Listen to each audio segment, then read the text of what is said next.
Ngayong araw mga kuys, magluluto naman tayo ngayon ng sobrang basic at sobrang dali na sinampalukang manok na lalagyan natin ng paa ng manok, balunan at atay.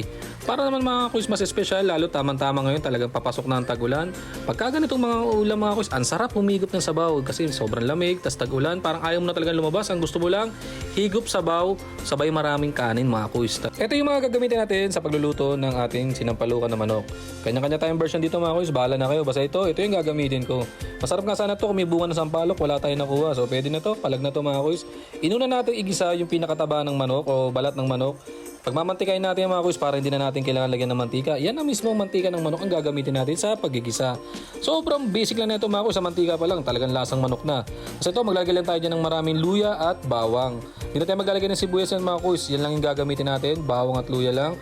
Igigisa lang natin hanggang lumabas yung aroma niya. Pagka medyo ganyan ang kulay, ilagay na natin yung balunan ng manok mga kuys. Unahin natin to kasi talagang medyo matigas tong balunan ng manok. Kaya gusto natin dito mapalambot ng konti. Hindi naman sobra. Hindi pong makakagat naman natin siya kahit papano kasi masarap to, medyo may laban-laban kahit papano. Pagka ganyan yung kulay niya mga kuys, ilalagay na natin dito yung paa ng manok. Bali itong paa ng manok, pinakuluan ko na siya ng mga 5 to 10 minutes. Tapos nilagay ko na dyan para konting gisaan lang tayo dyan mga kuys. Tapos yan, halo lang tayo, gisahin lang natin yan hanggang kumapit yung bawang luya dyan sa paa ng manok. Tingnan naman mga kuys, sobrang solid, may collagen na tayo sa broth na ito. Talagang nandito na lahat mga kuys yung lasa talaga. Tapos yan, maglalagay tayo ng patis. Sabaw pa lang na ito mga kuys, sobrang solid na talaga. Tapos ito, lagay na tayo ng manok dyan. Meron dyan chicken thigh, tsaka breast. Halo lang tayo dito mga kuys, haluin lang natin to hanggang mag-absorb yung mga luya at bawang dyan sa manok natin mga kuys yan. Pagka ganyan mga kuys, itsura mga kuys, nakita nyo naman ha, medyo nahalo na talaga natin. Ilalagay na natin dito yung gabi. Makakatulong to sa pagpapalapot kasi gusto ko dito talagang medyo malapot-lapot. Tapos yung kulay puting sabaw, yan yung pinagpakuluan natin ng paa ng manok. Kaya puti siya mga kuys.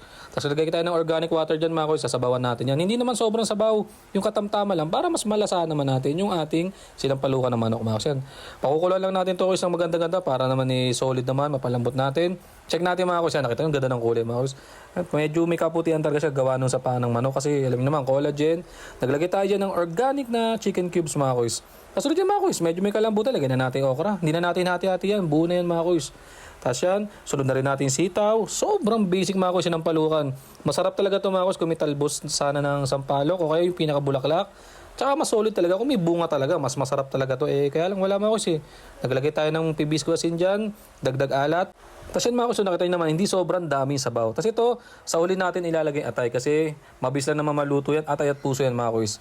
Ayaw natin masobra ng luto yan. Yung saktuhan lang naman mga kuys. Kaya sa huli natin nilagay. Tapos maglalagay tayo ng sinigang mix dyan na organic mga kuys. Bali, dalawang sinigang mix na organic ang nilagay natin dyan. Syempre, matik yan, sinampalukan. Gusto natin, maasim yan mga kuys. Tapos katamtaman sabaw, solid. Tapos pag ito matatapos na, maglagay tayo ng bell pepper dyan. Bali, hindi ako naglagay dito ng siling pampapogi na green. Ang gusto ko, bell pepper. Try nyo to mga kuys. Mas masarap to. Tapos ito, pagpaluto na, lagay na natin kangkong dyan mga kuys. Sa ito, saglit na lang ito mga kuys. Gawa ng syempre, kangkong, saglit na lang natin luluto yan. Mas masarap talaga ito mga kuys. Talagang kung meron tayong talbos ng sampalok dito, o kaya bulaklak, tapos bunga ng sampalok, ang ganda ng kulay ng sabaw natin. Tapos ito, lagay tayo ng daon ng sili dyan, tsaka siling pampapogi. Talagang para mas solid yung ating sinampalukan. Yan mga kuys pero para sa akin talaga, pag sinampalukan, masarap talaga pag native na manok.